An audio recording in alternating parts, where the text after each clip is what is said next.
Welcome everyone to Myth Informed with your hosts Brian and Dimitri. Today we have with us a prominent YouTube celebrity who goes by the name Roaming Millennial. She is a conservative commentator who's soft-spoken, cordial, who is soft-spoken and cordially approaches issues which juxtapose nicely alongside typical conservative pundits.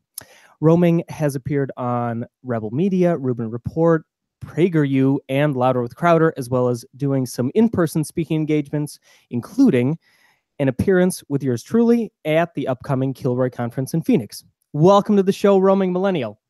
Yeah, for sure. Thank you guys so much for having me on. Awesome. Right. And contrary from anyone that thinks she's broadcasting from hell, that is just her setup. I've always wondered about that setup, by the way, Roaming. It does.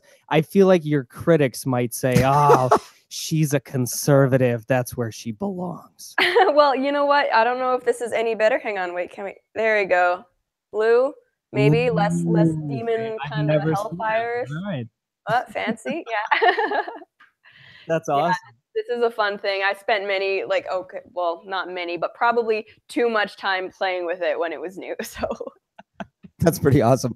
So, speaking of hellfire, we kind of come out of the atheist space, and it could used what we'd used asking what I think is one of the most important questions, is God real, and what's the meaning of life? What's your purpose? How does religion impact your life? I mean, some would say you're religious, some would say you're not. Where is it? But then the cross gives it away. Yeah, well, the thing about the word religious is it's interesting because I've never had anyone at church, any pastor ask me whether I'm religious. So I think the term "are you religious?" It means a lot of different things to a lot of different people.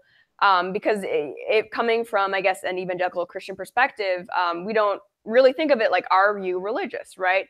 The whole point of, I guess, my belief system is to form a personal relationship and strive to, I guess, do the will of God and, live a Christ-like existence, accepting his atonement. So I think a lot of people, especially maybe your audience, hearing that says oh yeah, that sounds super religious. But yeah, in the, I guess, Christian community, we don't really think of it as being religious or not religious. It's more like a certain lifestyle choice you choose to follow. Mm-hmm. It's interesting. The vast majority of, I guess, the largest growing segment of the population is secular folks, nuns, as some would refer to them. And so typically, because we kind of are in these circles, and in Dave Rubin and a bunch of other commentators, I mean, they're all secular. It is relatively rarer for us to speak with someone who's, and not even varying degrees of religion, just a theist, like someone who believes in a personal God. And so that's why there are questions about, you guys like Jordan Peterson, well, isn't he religious? And that's a whole gray area. So we thought it'd be an interesting thing to talk about, like how that impacts your life or your outlook. Does that in any way, steer your political positions in any way, shape, or form? That's a good question. I'm asked that a lot because oftentimes, especially coming from a right-wing conservative perspective, there are so many pundits out there who really try to link everything back to, back to Christianity, back to God. And I don't think there's anything wrong with that, but I'm actually coming from a perspective, whereas, I'm a born again Christian. So I grew up in a sort of Christmas, Easter Catholic kind of household. Yeah, my dad's Catholic, but it wasn't really all that, I don't know, I guess, devout. And so for the longest time, and actually in my early teens, I considered myself an atheist. I read a lot of Richard Dawkins, found the God delusion, that kind of thing. So but throughout all that, I've always been conservative. So, it's really, for me at least, not a case of my Christianity informing my conservatism. I've always been a conservatism, and the Christianity is actually something that has developed later on in life. And for me, it actually started when I started studying philosophy. And it's actually ancient Greek philosophers, people like Aristotle and Plato, their ideas of sort of not really a theism, but more of a deism that got me interested in, I guess, questions more related to spirituality. So yeah, I mean, conservative regardless of Christianity, but it is true that the older I've gotten, especially I think my faith has informed opinions on certain things like abortion. And that's not to say that there aren't scientific arguments for being pro-life. And anytime I talk about the issue, I always try to take that stance, because I'm very aware that if you're not a Christian arguments don't mean squat to you. So I never find it useful when I hear conservatives talking about things from a Christian perspective when they're trying to like convert people over to thinking like them, because it's like, guys, you've got to find common ground here. And if you're kind of just preaching to the choir, but that is an issue where I think that it's I guess there's a really strong connection there, because it is a question of the sanctity of life and everything like that. But I mean, overall, I believe in small government, and it's not even like I think that you have to be right wing or anything like that if you are a Christian. So I at least on my channel, I try not to bring that aspect into it, because I think it's more than anything alienating for a lot of people. And you know what? I think these political definitely haven't. I mean, you've done a really good job of, like, we really had to. Yeah, that's why we asked the question. We had no idea, and that's the interesting thing is, you take the Ben Shapiro approach to this, is he never brings up his Judaism because it muddies the water. If you want to talk policy, you have to stick to policy. You can't. Everyone has to be on the same level playing field, and you almost have to assume that we're all the same, just human beings, and whatever you do in your private home, hey, mazel tov, like that's the thing. Yeah. Right. And that's something I very much believe in. And yeah, like I was saying, like, these things that are like I talk about on my channel, or that you guys are interested in, at the end of the day, I think they should transcend different religious beliefs and things like that. So for a lot of the things that I talk about, I don't even think it's really relevant, and I just think bringing it into it, it's not really going to strengthen my argument for most of my viewers anyway. Yeah, it's a good point. And Christopher Hitchens, who considered himself an anti-theist, was pro-life. He would only make secular arguments for this. One of at our MythCon 3, when we had that kind of the debate on whether Jesus is a historical person, one of the sponsors was an atheist pro-life woman who was talking about this. And generally, I think it's to me the contraception argument, if you're going to come at a religious point, undermines your pro-life argument. If you're going to say no contraception and no abortion, that undermines it. But like pro-contraception, like it's you can argue from a secular point. I do think if you're going to try to do that, you have to, especially in the political realm. Right, definitely. And I think that's only fair, right? I mean, if someone who was, for example, an Islamist was trying to argue public policy based off the Quran, I wouldn't listen to them. And so, right, because it doesn't apply to me. That's not my holy book. And I try to see things from the atheist perspective as well. Why should they listen to me? I mean, if I'm just like arguing from scripture, it's not their belief system. So, there's no reason for them to listen to that. God, we could do a whole show on pro-choice, pro-life, pros and cons. I've been trying to think of a good counter argument to the Ben Shapiro defense, but I can't really think of it. He's great on that topic, I've got to say. He's I think abortion. Great for people who are pro-lifers. Yeah. Well, he brings a lot of perspectives that you don't really hear other places, right? Because I feel like the pro-life and pro-choice arguments on either side, they're kind of repetitive. Like we all know the talking points for each side, and I think Ben Shapiro, whether you agree with him or not, he at least brings new insight into the conversation. Mm-hmm. No, absolutely. Speaking of just conservatism in general, so that's your kind of bread and butter. Obviously, you're conservative by nature, and your content is that way as well. How do you kind of get away from the echo chamber effect of not only YouTube creators kind of clustering together who have the same political leanings, but I don't know, maybe your family has the same leanings. It's very tough to inject different perspectives in. So how do you try to do that in your personal life? Well, definitely. And actually within my family, my parents are both on the left. I think my mom in recent years has changed a little bit. She now has strong opinions on things like property tax and stuff like that. But yeah, my parents are very much so on the left. And even within my friend group right now, I'm in Montreal, Quebec, which is not a bastion of conservatism by any means. So I think within the people that I associate with day to day, they're actually I'm in the minority there. And I think it is really important as a content creator to really try and make a concerted effort to make sure that you are listening and watching videos from people who have a different perspective. And I think YouTube, as easy as it is to be in an echo chamber on YouTube, it's also really easy if you make the slightest effort to find different opinions. And so I make sure that I'm subscribed to a lot of people who are on the left, who believe in social justice. Same thing for Twitter, just to make sure my timeline isn't just like, oh yeah, I'm so right. My beliefs, oh yeah, they're right there. Just so that I'm making sure that I'm being challenged. And actually on YouTube, I found a good number of creators who I see the world through a very different perspective. But at the same time, I respect these people. I know these people are smart, they're intelligent. And I think that's kind of helped me to understand that, hey, just because they may disagree with me doesn't mean they're stupid, which is something that I think is very easy that's an easy trap to get into when you're living too much with just people who agree with you. The idea that anyone who disagrees is wrong or stupid, immoral, stuff like that. Have you found someone you like to listen to, who you respect with these alternative? I mean, our viewers, it greatly colors the conversation and really adds the viewership if they can go, oh, let me Google whoever Roming's about to drop out, and and see if they have a decent perspective that's logical but different than my own.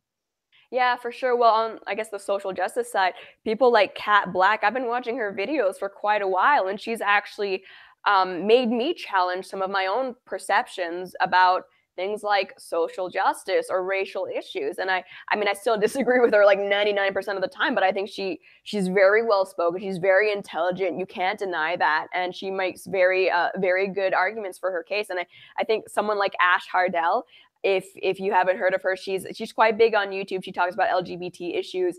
And I mean, she's not really a commentator. She kind of just like, she's I think trans, non-binary, and she's just kind of vlogging her own experience. And I just think even that, hearing someone talk about things from their own perspective, the struggles that they're going through, why they choose to identify the way that they do, or why things like pronouns matter to them, that's still helpful to me. And I think that helps humanize the other side to me, because I especially on the YouTube community, we can get very caught up like, oh, own the social justice warriors and stuff like that. So I mean, for me, she's just like this really, really sweet girl. Like, not a malicious bone in her body. And it's, seeing her talk about these issues that I really disagree with helps me understand how someone who is a good person, very rational, can still, I guess, see things from that perspective. Marina Shut Up is also someone I've made a response video to her before, but she does a ton of videos. And I think a lot of the time she helps me, I guess, check my own assumptions about how people might feel about things, or the reasons why they feel about things. Because she talks a lot about like cultural issues, and like, again, we like ideologically totally different, but yeah, she's just another example of a nice person who's sharing her perspective, which is different from mine, but it's good for me to hear that kind of thing. Awesome. It's a good point. Like, what we actually invited Kat Black to MythCon, and she actually made a video where she declined, but I'll give her that she was very polite, very publicly. Right. Yeah. Well, I saw that. Yeah. She was riffing a little bit, and the thing is, it's really important too when you're watching a video. And she said she says this is just going to be a rant. This is sort of a snapshot in time, so it's important that when I'm listening to this, I don't think this is her views forever, they'll never change, right? Mm-hmm. He's talking out like how she feels, and you can almost tell that there's there were some parts of that video where she was kind of feeling both ways. I wish she mentioned that she didn't read my last email that I sent, and I wish she would, because it was actually very nice, and I'll give her a lot of props for being professional. One of the things, actually, sorry, one more person that I want to mention is someone like ContraPoints, whose channel is like really blowing up, and I think deservedly so. She puts a lot of effort into her videos. She makes good videos. She's great, and she's someone who doesn't get as many of those response videos too, and it's because she structures her arguments really, really well, and she's not that easy low-hanging fruit where you can just like ownage. And if you haven't seen her videos, I really recommend checking them out if you're looking for that different perspective. And ContraPoints is enormous, like very artsy, like they're well put together. Yeah. The first one I ever watched was her, like she's playing two people. She's playing like the Antifa commie, and then kind of like the rational liberal, and they're going at it. It's brilliant. It's really, really good. The other two, I mean, just from a like filmmaking perspective, she's great. Yeah, Ash and Marina, we had not heard of before, but again, that may be something new for our viewers, and thank you. Roaming for the recommendation.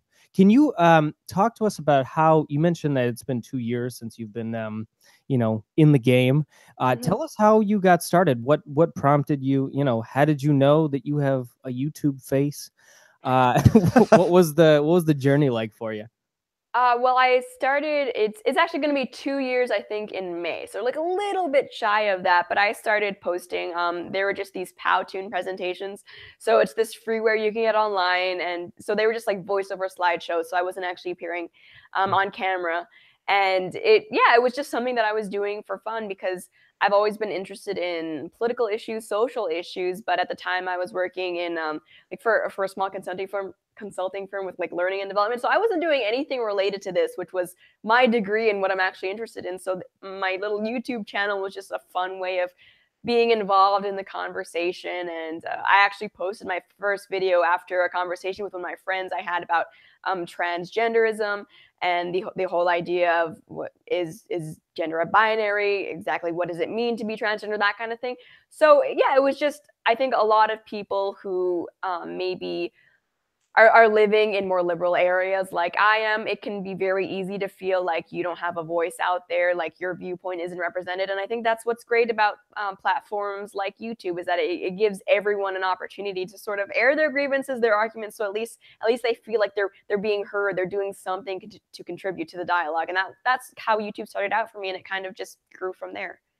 Yeah, and to me, like the essence of free speech is more speech, that I want to hear more perspectives. And I think everybody brings something unique to this. Absolutely. So like, I guess, and my other question was like, so when are you turning vegan anytime soon? No, still firm no. And I think, gosh, one of, Blair White, she recently did a video about how she's not vegan anymore. Following like health issues and stuff, and just like seeing the vegan outrage she got, it's like, man, you guys, you need to calm down. This is why this stereotype exists. Yeah, but hashtag not all, of course. I think it's fine. That was one of the more, I don't know if it's a controversial thing, but that was one of the things I was going to bring up. Is I saw your debate with Vegan Gains, and he had a couple of response videos and all that. I mean, it's very loud. I think it's louder than it has to be. And I didn't realize that the vegan community was so combative. I mean, they've been the butt of some of my jokes before, but that being said, I'm actively trying to eat less meat, and, probably am going to, become vegetarian at some point. It's just it's a crazy combative topic. And it sounds like you have way more interaction with some of these people than obviously I do. Yeah, and it's frustrating, right? Because in that, I wasn't really talking about veganism as a diet choice, and I even said hashtag not all. If you're vegan, that's cool with me if you're respectful with other people. But I think veganism is one of those certain topics where there are people who are in it where it doesn't really matter how you try to frame it. The fact that you're criticizing something about the community will set people off. And I don't even eat pork. I really don't eat much dairy and stuff like that. I'm pretty dang close to being pescatarian, honestly, because that's just mainly what I eat growing up in Hong Kong. It's more of a Mediterranean diet anyway. But still I had all these like vegans attack me, and it's like we probably have more in common, like with what we actually eat, than most of the other people out there. But it's like, if you could just listen for a second about what I'm actually saying instead of what you think I'm saying, this conversation would probably be going a little bit better. Well, they have their own ideology. I mean, that's it's almost a religion. And not to say, you could care about, I care about animals, but you don't want to foist something on someone else. I think the Vegan Gains guy was upset because he was trying to get some proof from you for statements you'd made, and you weren't offering them up. And I did offer them up many times on Twitter, as did many other people. I'm just saying, I can understand.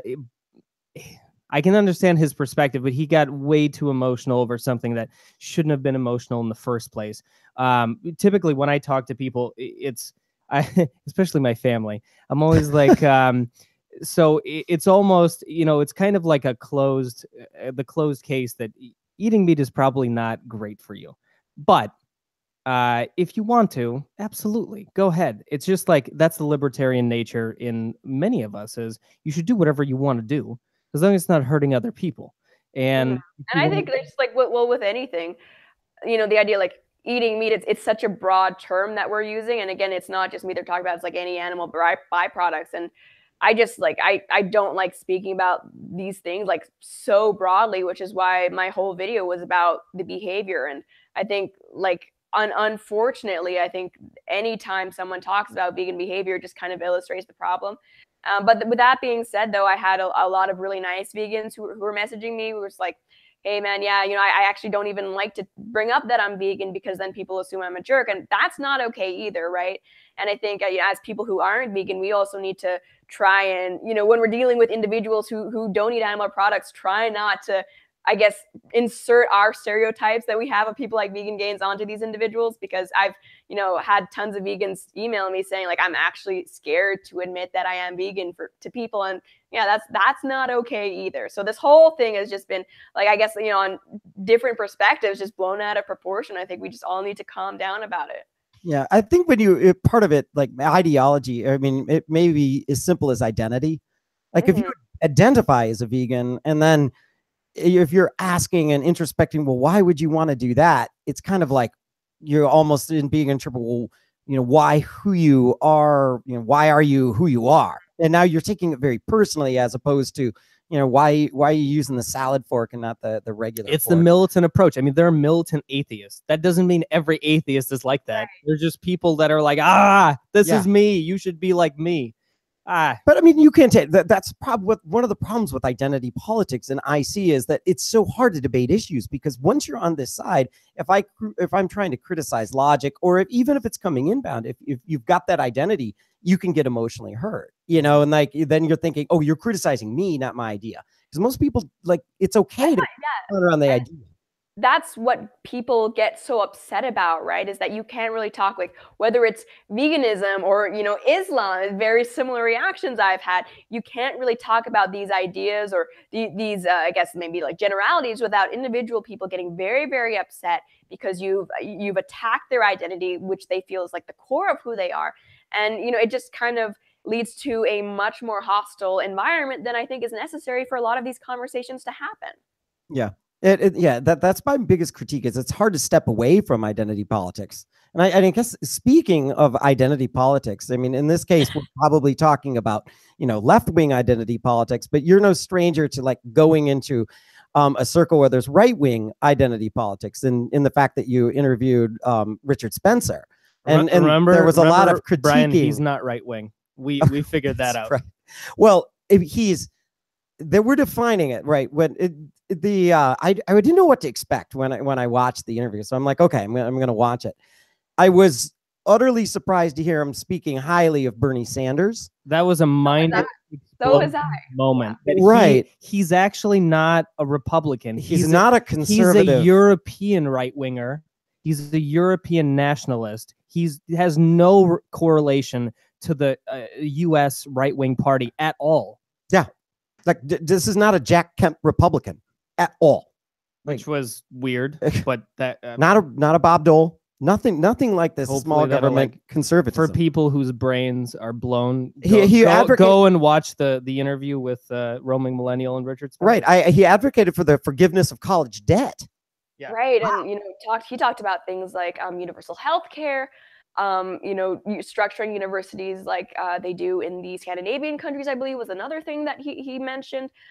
So yeah, that was an interesting part of the conversation to me as well, because, you know, he kind of coined the term alt-right, and I was really surprised with that, because listening to him talk, that, I mean, there wasn't really a lot of right-wing ideals, at least not politically speaking. And I think the more I've learned about the alt-right, and this interview was done, I think, back when the alt-right was kind of this new thing. Richard Spencer was just emerging on the scene. So it was a very different climate politically back then than it is now. But the more I've learned about the alt-right, the more that I see where, yeah, a lot of them are not politically in favor of things like small government or anything that the Republican Party advocates for. I mean, the only thing that really unites the alt-right is this idea of white ethno-nationalism. The rest of it, like politically speaking, they're kind of all over the place. Right. Yeah. And that's where the kind of some of the cringy stuff that was coming up, and you were asking questions, and he was advocating for this kind of pan-European nationalism. Like, he contradicts himself and then says, well, an ethno state is silly,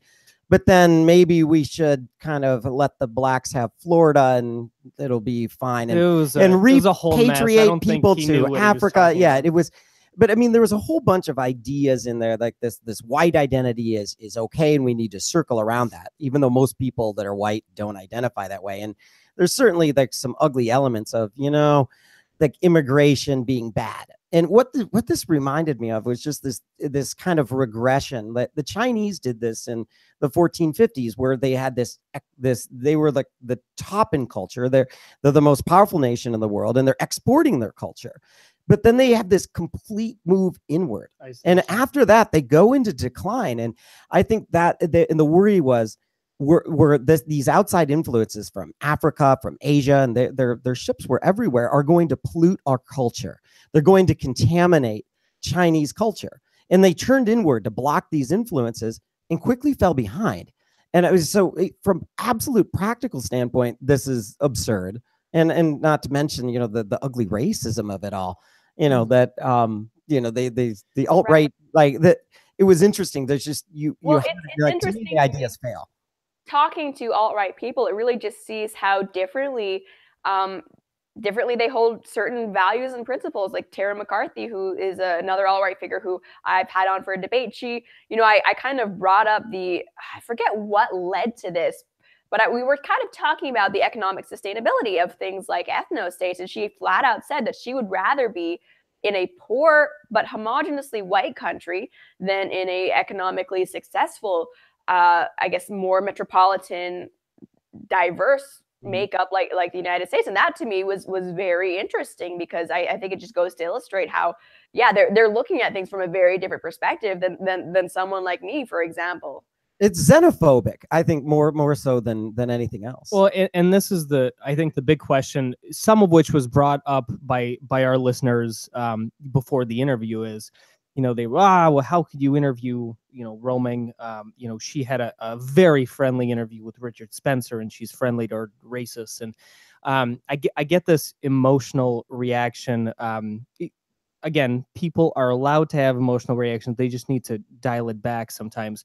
So I think that maybe is a fair criticism. As you were talking to him, for the better part of an hour, and he did he was very calm, and your demeanor is always very calm. That's just kind of your nature. But when he started talking about the stuff about forced deportation, I think maybe there was some questioning by people who saw that interview. Why didn't you press him harder? Or you didn't have to raise your voice, but be like, okay, you're talking about paying people to leave, but that's not going to work for everyone. And yeah, I actually did bring that up specifically. And I heard, yeah, probably not going to happen. No, he did well, and then he danced around it. And I mean, his whole point, it's a very strange, this ethno state idea just could lead to something worse. And I think this is where people are afraid, is that, in the 1920s, I'm sure Hitler was a great guy, and he walked around and he looked nice and he was probably cordial. And then at some point in the 30s, his ideas turned into, a genocide of sorts. So then how do you moderate the two? How do you respect a Spencer now whose ideas at some point could lead to the dark side? Well, I think that whole idea of, I don't know what you might turn into in the future, therefore I should treat you hostilely. I kind of make a point when I'm interviewing someone to not insert words or meaning into their statements that they themselves haven't put there.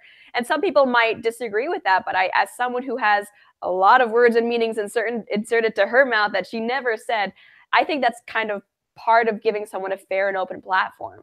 And the idea of, when I interview someone, I'm interviewing someone because whether I agree with them or not, I want to learn more about their perspective and find out more about what they believe. And so, if that's someone like Richard Spencer, that absolutely means questioning things that I believe are sort of, I guess, examples of cognitive dissonance. I kind of question, well, you advocate for pan-Europeanism as being this like great unifying factor. Historically, when we look at Europe, they have had no trouble waging war with each other, right? Things like that. What about the Africans or people of African descent who have been here way longer than any white immigrants who came over only like the 1800s or something like that, right? Why do white people get the claim to the United States, right? These are absolutely things that I can bring up in a non-confrontational way, but that still kind of question the root of his ideology. And, you know, I think a lot of people, when they hear these things, yes, they do have an emotional reaction to them. But I mean, the truth is these kinds of topics are my bread and butter. This is my job. This is what I do 24/7. And I mean, it's not that I don't disagree with these ideas. I actually outright said that, yeah, you know, I'm not an ethno-nationalist. This is not what I agree in the interview, which looking back on, I even question how appropriate that was, considering it was just an interview. But yeah, I mean, I don't feel the need to, I guess, show moral outrage for positions that I have refuted and disavowed plenty of times in the past and will again in the future, just to make it seem like I'm upset enough at them to please some moral arbiters out there who are watching it. I mean, that just seems like an exercise in futility to me. You're right. I mean, the moral grandstanding that you could have done would have appeased a lot of people, and I think it speaks to your interview style. And it's not, you know, I'm sure there's going to be comments on this video. Why aren't they challenging more about the fact that she didn't challenge? You know, and like that's it. I mean, for anyone who had a problem with it, like go watch my other interviews, even go watch my debates. I'm just not I mean, even when Vegan Gaines was yelling at me, I didn't yell at him. You know, it's just not in my nature to I guess be confrontational. And I don't think that means we can't still have a conversation. No, and I think what you did by examining the issues, you're right. You did bring up a number of objections. I can see to the uninitiated viewer, it's unclear whether she's morally outraged. And I'm thinking, well, look at the breadth of the rest of her work too. I know where her positions are. I know she doesn't agree. These are the objections. She's just not yelling. And I think that's what the point is. Somebody criticized, there were a lot of atheists that criticized Dave Rubin when he interviewed Dennis Prager. Dennis Prager is going on about, you know, why you got to believe in God and why, you know, like America is actually Judeo-Christian, which he doesn't believe. And he's just kind of going, and that's what he always does, though. He always goes, Dave is a raging atheist. Right. And he's absolutely an atheist. And I'm like, I know he doesn't agree. But by interrupting and dissecting everything, he actually doesn't get to cover as much. So if you'd gotten in the weeds and we wouldn't have known quite where Dennis Prager was. And I'm like, yeah, okay, at least I know where Prager is. I don't agree. Right. And I think the idea for me of interviews, and again, debates might be a different thing, but when I Google an interview, you know, public figure interview 2017, for example, I'm actually interested in learning more about what they think, not necessarily what the interviewer thinks. Right. And I guess that's just sort of the approach that I take when I'm interviewing someone. My job is to get at what they believe, like find out how they think, why they think the way they do. And I may have my own objections for that, and I can talk about that in another video ad nauseum, right? It's my channel. But I mean, when I have them there, I think like the focus, at least that I have, is like, why? Like, explain more, tell me more. That's why you're here. It's to tell me about what you think, not for me to tell you about what I think. Yeah. To I guess to close out the alt-right kind of conversation point, you have a political science background. You're very well versed in policy and I would say trends. So I wanted to get your take on kind of what the future of this maybe alt-right white ethno-nationalist movement is, because it seems fringe. Obviously, Spencer wants to make it not fringe. For people who are disenfranchised, who are living in ethnocentric communities, they might gravitate toward it, especially if there are not enough jobs and they perceive the, you know, immigrant boogeyman as taking their jobs, or a bunch of other reasons. Do you think that type of movement is able to take root here, kind of like it has in some Eastern European countries, in Europe, right? That's Jesus. I just repeated just to a small degree, like Poland and Hungary. Yeah. Exactly. So, I mean, what is your take on him, this movement, and really its future in the U.S.? Well, I honestly don't think that the alt-right has much of a future in the U.S. at all. And I think when we look at the people who are in the alt-right, they're young, disenfranchised males who are looking at things like rising immigration rates, you know, white I guess the amount of white babies that are being populated, crime rates in Europe because of the migrant crisis. They're looking at things like that, and they're freaking out. They're feeling disenfranchised, they're feeling unheard and marginalized, right?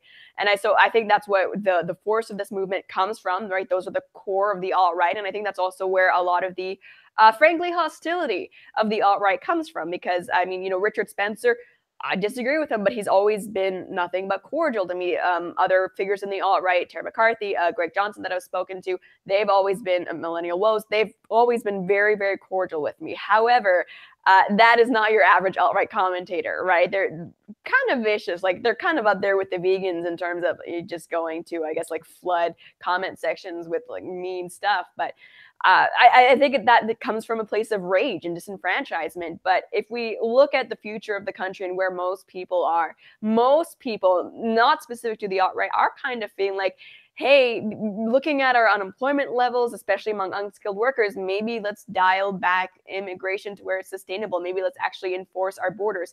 These are things that and also kind of similar to that, let's push back on the social justice ideology that demonizes white people just for being white and says that white people should feel bad about themselves, right?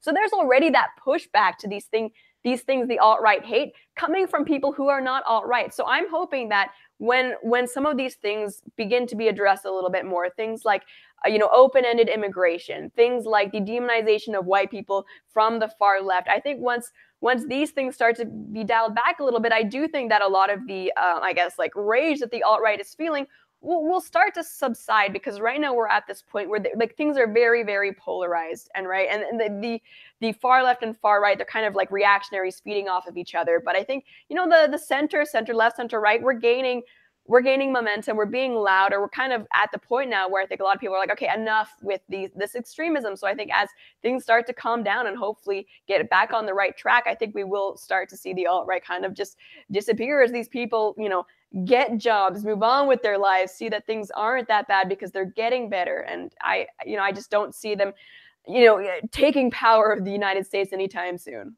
Yeah. What are the problems? Good to hear. Yeah. That's coming from a Jew. Good. I like the analysis. I mean, one of the things that I think exacerbates the rise, I guess, in the popularity of the alt-right is, the concept of white privilege being forced down your throat. Because if you feel disenfranchised and then are told that you're privileged and you're guilty of everything, you're gonna get mad. Everything. Right. And the thing is, to me, like there's class privilege, yes. Yeah. But to say white, I mean, to say that the poor trailer park like denizen that's got an alcoholic mother and no father is more privileged than like Beyonce and Jay-Z's kid. Come on. Right. This is absurd, right? And like if this is being pushed down, this can exacerbate the problems. But to speak what you're saying, I think in Europe, like you can't speak, it's even worse. You can't speak about this at all. So if you want to talk about closing borders or immigration, it's almost exclusively the far right parties that are talking about that. And to your point, centrists, and I think you're definitely not alt right, you're conservative, but again, within the political mainstream, if the political mainstream can talk about these things like white privilege and maybe some of these other things, that we don't have to listen to the alt-right's version and then take all the ethno-state stuff wrapped in that. Right. Yeah, I like talking about. Brian, I'll give you the counterpoint that some of my racially diverse friends make, is that if Beyonce's kid walks into a grocery store or wherever, convenience store, they will get followed around versus trailer park white kid is not, and thus white privilege. Is that true though? I mean, is that true? One of the points you brought up on white privilege and roaming was you cited a study that's often given. It's a 2003 study where they're identical resumes and they have black sounding names versus white sounding names, and it turns out more often they pick the white sounding name if that's the only difference. But then you critique, there's a number of critiques on this study, and like they never did do it with weird white names. You said, what if they do it with Billy Bob and Betty May? Right. I mean, like how many Jamie Lynn's out there are getting called back for CEO positions, right? I mean, I'm interested in that. Yeah, I mean, it's just like the redneck. It's 2003. I mean, it's been 15 years. Someone can do another study.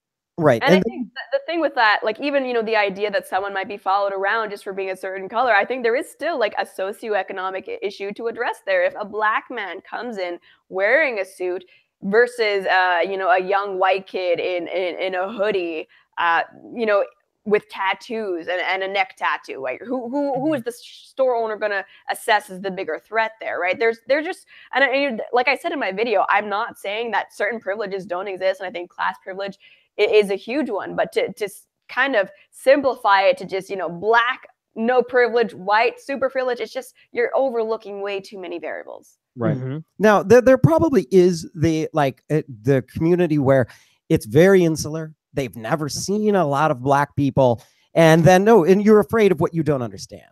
Right. And like, I see that. And like, so people have to kind of like get out of their bubble. Well, I polled people prior to us talking specifically on the, I was like, oh, hey, you know, liberal guy, what would you want to ask? And I gave this, the Black Panther video you made as an example back in Feb. And it was because I've had this conversation before, like, yeah, why are you making a big deal about a movie? And they're like, well, you know, it's great. And you made a lot of great points in your video.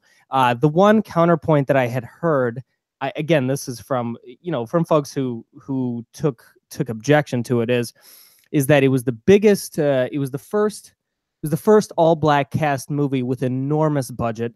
And Hollywood can't make movies with all black cast that can actually make money. And so someone took a chance. It became big. And so why not let people celebrate happiness instead of, you know, shitting on their parade? I think that was like the gist of the criticism. And I've heard it. And I mean, I can't disagree with that. You know, whatever, you want to have a party, fine. Right. Well, I'm actually someone who did go see Black Panther, and like I liked it. I didn't think it was amazing, but I thought it was a solid movie. 98% on 97%. That I don't think is an accurate representation of reality, but yeah, I mean it's a good movie, and I think I was pretty specific in my criticism of it. You know, definitely wasn't saying that it's not a, I guess, a departure from the norm, that this is an entirely black action blockbuster. But my problem was people saying that, yeah, it's the first time that there's been this huge black lead. No, it's not. That's absolutely not true. Or the idea that Wakanda should represent, you know, this call for like black, I guess, ethno-nationalism. Like, again, no, it's not. So I don't have a problem with people liking the movie Black Panther, being excited about it. But was it the first of its kind to ever have a black lead or feature a black superhero? Absolutely not. And do I think that it's okay for black people to start, you know, trying to stir up black ethno-nationalist sentiments when that absolutely would not be okay with if white people were to do it? Again, absolutely not. And I think I was like pretty specific about that in the video that I made. Yeah. No, and you did. I thought you did a good job too. And you didn't make judgments on it before you'd watched the movie. You're like, it's not even out yet, guys. Exactly. Which was totally fair. And I just, it's interesting too, is that, you know, like, to not draw that political, you could make the comparison. Wow, this is a nation that's looking inward. You know, they're trying to like shut themselves out from the world. They're an isolationist. You know, it's almost the reverse. But the thing is, like, do like the directors always have to do that? Like, does everything have to be a political statement? Like, you know, now we're putting like the ideas in their head.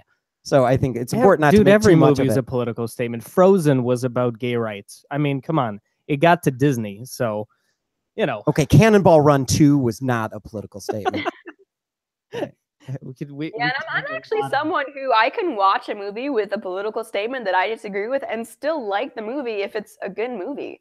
I think like Get Out is a great example of that. It was kind of, I guess, addressing the idea that some stereotypes, even positive ones, can be harmful. Which I mean, I kind of disagree with that whole premise, but I thought it was a great movie, and I still enjoyed it. Well, the important thing is to be able to talk about these things and, again, not get overly emotional. And then again, speaking about your emotion, you know, you're going to be on stage in a couple weeks. I will be there also at Kilroy, but and I want to come back to that. But that is not your first time doing a live performance, which I think is fascinating. I caught your Lafayette performance from last year, which, by the way, if people haven't seen it, absolutely check that video out. take an Advil before. If you're gonna watch it, like, I don't know, like, get some tea, like, calm yourself down, because it's gonna work your blood up. Well, is that the one in Easton, Pennsylvania, or New York? It's in Pennsylvania. Yeah. I was not. So I've seen a lot of these, like Ben Shapiro Goes to College Campuses, Peterson, and all these people talk. So I was expecting one of those. I had never seen anything like just an auditorium full of essentially leftists attacking you for, what was it, 3 hours? I just really wanted to get your take. What was it like in that room? And God damn, you stayed composed. I mean, I don't think I've ever been impressed like that. Well, I mean, it was actually an interesting thing, because I, like, leading up to the event, I flew in the day of. I hadn't heard anything of it. I thought it was just going to be like the small event, like 200 people. And frankly, I had done one small event at a university earlier that year in April at University of Texas at El Paso. And it was like super small. And like, honestly, I wasn't even sure if people were going to show up. And as soon as I got off the airport, one of the event organizers was a professor, the other was a student. They were like, okay, here's the deal. Your flyers have been being torn down, because the idea was like me talking about why I supported Trump during the election. Like, yeah, flyers have been torn down. We've heard that they were planning a protest. They're planning a walkout. There was all this drama surrounding it. And I was just kind of walking into it thinking, like, really? Because of me? Like, are you sure? And liberal arts college roaming. Yeah, I should have known. But yeah, when we got to the room where the event was supposed to be happening, it was so full. We actually had to move to a different auditorium. And when I got into that room, it was so small, the one it was supposed to be in before. I just got in, and like there was like, I don't know, like 100 pair of eyes or more just staring daggers at me, really upset that I was there and really hostile to what I had to say. It was quite an experience. Wow. But I think it's good too that you're not yelling back at them. You're just calmly answering questions, saying, "These are my views," and challenging the mischaracterizations, which I think is fair. There's. Right, that's kind of something that I really try to, I guess, like, not get flustered and not get upset about them, because I know that doesn't make me a better arguer. And when I see people who in debates or anything, they're getting challenged and they get worked up, I that kind of just turns me off. I'm not really into that. But my demeanor was actually criticized by many students who thought it was a bad thing that I was too calm, and thought that I represented the fact that I didn't care about the groups we were talking about, and stuff like that. So among these students, actually, the fact that I wasn't raising my voice, wasn't, like all up in arms about it, to them showed that I didn't care, which I thought was interesting. You were blasé about right. That to them, yeah, that's how it appeared. No, the Q&A was fascinating. I mean, there were a lot of especially, again, coming from someone who's Jewish. The Jewish chick that stood up and asked that ridiculous question about something about Charlottesville, and do you think it's okay that fascists are on the rise in this country? And I mean, you essentially dismissed it, rightfully so, because it is an incredibly fringe movement and it's not going anywhere. And you already commented on this before, but I was just embarrassed for this chick, and I don't want to be associated with anyone like that. It was bad. And I wanted you to talk about the dude who got up on stage and for like 45 minutes occupied a microphone. I don't know if it was some sort of political statement, but our whole thing on that is feeling offended. And he specifically mentioned that. He's like, I hope you're happy in that bringing her here has offended a whole blah of people, and now they're gone and they're crying somewhere. That obviously sounded ridiculous, but what was that whole situation like? There was a lot of talking on stage from the guy that was there with you. Yeah, so that was actually a pretty tense moment, because there was a lot of, I guess, murmuring among the crowd that was not picked up by the mics, because we only had, I guess, I think it was like 2 or 3 microphones that were being passed around. But there was a lot of yelling coming from the audience, a lot of very negative things about me being yelled at throughout the entire event. And this one gentleman, he came up to the stage, sat down, and refused to get off. And it was actually a pretty tense moment for a little bit, because there were some, eventually after like 30 minutes, there were some people in the crowd who were actually finally, despite not liking me, actually getting upset and frustrated with him because he was, hogging a mic. He was essentially disrupting the event, and that was the statement that he wanted to make. There was a little moment there where it looked like he and someone who was telling him to get off the stage might get into a fight or something like that. It was just like a very tense moment, and it's one of the reasons why I won't be doing events like that unless there's security. And just because you never know what's going to happen, and it's unfortunate that it needs to come to that on university campuses where debate should be civil and intellectual. But yeah, no more stuff without security. But it was. Yeah, he was very upset about me, about what I had said, and we actually were talking for a little bit while he was up there, and he managed to actually like calm down enough to tell me his grievances. And what was fascinating to me was that he was so upset about me being there, but when I actually, he was saying like, so you don't think it's a problem that, and then, bad schools in the African American community, like, I absolutely think it's a problem. Like, oh, well, you don't think it's a problem this? Like, no, I absolutely think it's a problem. He was attributing a lot of views to me that I never expressed and never agreed. And I think there's this assumption among a lot of the people in these like liberal arts colleges, like the far left, progressive left, that the right wing doesn't care about low-income African-American communities, or just because we don't believe systemic racism exists, we don't think there's a problem in these communities, that nothing should be done just because we think the solution is different. And it was shocking to me that someone could be this upset over entirely misconceptions about things that I in no way believe. Mm-hmm. Yeah, but the chance to like have that one-on-one dialogue can alleviate those, and that's what I think the good part about those in-person debates are, because there is that humanity, and like, oh, I mean, you can say, wow, we still don't agree on much, but like just diffusing that a little bit, it's like, but that's only if people are are ready to listen. In your debrief, you said people were asking questions, getting huffy, and then then they were on their phone, like they didn't hear, they didn't want to hear your answer. Right. Yeah. And it's very much this idea, like so many students, they would take the mic, make this grand moral gesture, and then like just get on their phone, stop paying attention. Some of them just even like walked out, and it's like, okay, well, you're not actually interested in a conversation with me. You're not interested in hearing my perspective. You just want to, I guess, signal your virtue and your opposition to me and then leave. You're not even interested in what I have to say. And it's really, really challenging to have a conversation when the other person isn't interested in listening. And I used to be this sort of person who believed that, whoever it is, I'll talk to you, whatever. But the longer I've been at this, the more I kind of understand that, okay, it needs to be a two-way street if it's going to be productive. Yeah. No, I get it. There's one comment in the chat that says, like, I'm a pescatarian too. I eat fish that eat other fish, which I thought was funny. I guess so, no carp. But I'm just throwing that out. But one of the, like, so obviously you're criticizing left and identity politics and some pieces like that. And obviously you can't like identity politics on the right either. But what about, like, say the Trump? You've gotten, like, some of your detractors like, well, she came out, she was supporting Trump's candidacy, and some of the things like that, like the Trump is doing that maybe is like attacking an American institution. Like, for example, like his criticism of the FBI and that it was corrupt. Like, there's a difference in like attacking the Democrats and your political opponents as opposed to an American institution. And I wondered what you thought about that.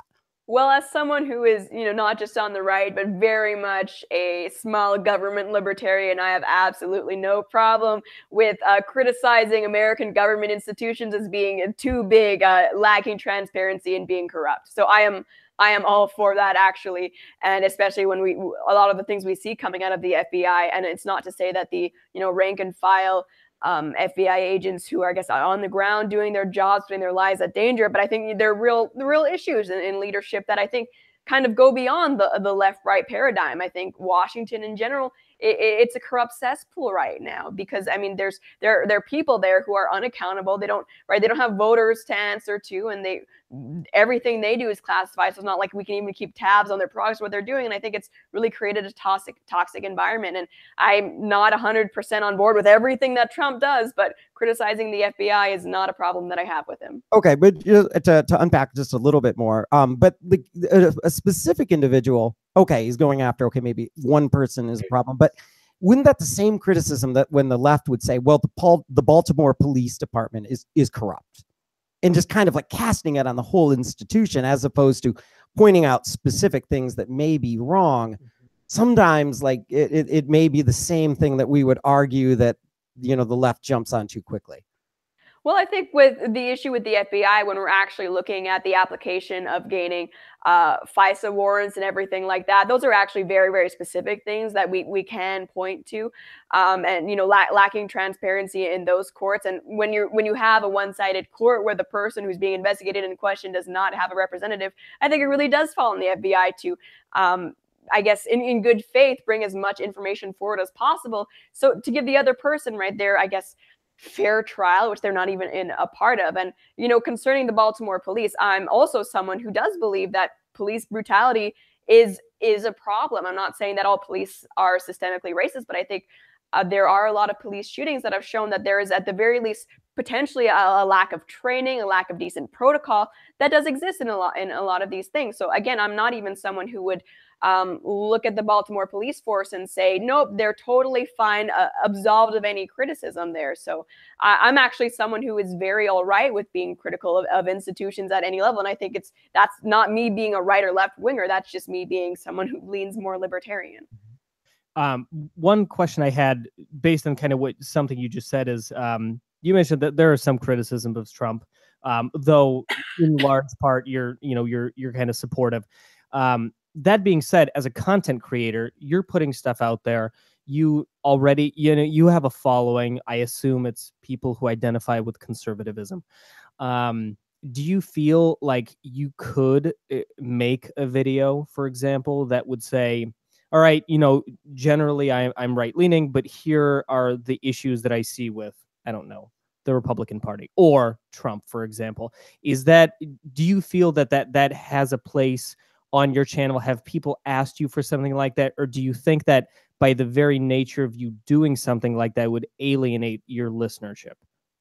Over the course of all the videos that I've made, I've kind of learned to try and let go of the idea of not talking about something for fear of alienating someone, because I think, like we were talking about this before the show, no matter what you say, there's always someone that's going to be alienated and things like that. And just for my own consistency, sometimes I need to talk about things that I guess don't go in step with the Republican Party, just for my own feeling of consistency and sticking to conservative or small government principles, right? Or, for example, the first thing that comes to mind is that the fact that Trump actually did strike Syria. I made an entire video about how I thought that was a bad idea and how I was disappointed that despite coming out and running as this anti-establishment Republican, he then surrounded himself with a bunch of neocons that, we saw from the Bush administration. I was very disappointed in that. And I have no problem calling out people like Lindsey Graham, John McCain, and Jeff Flake, who,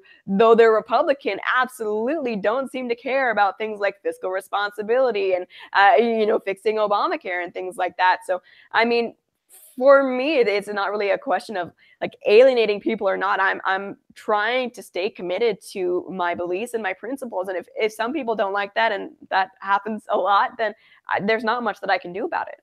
Yeah, it's like the political polarization, right? Like Trump is like God. You either believe in him or you are a rabid anti-theist, right? There's not a, I don't know. It seems like our political system is a binary.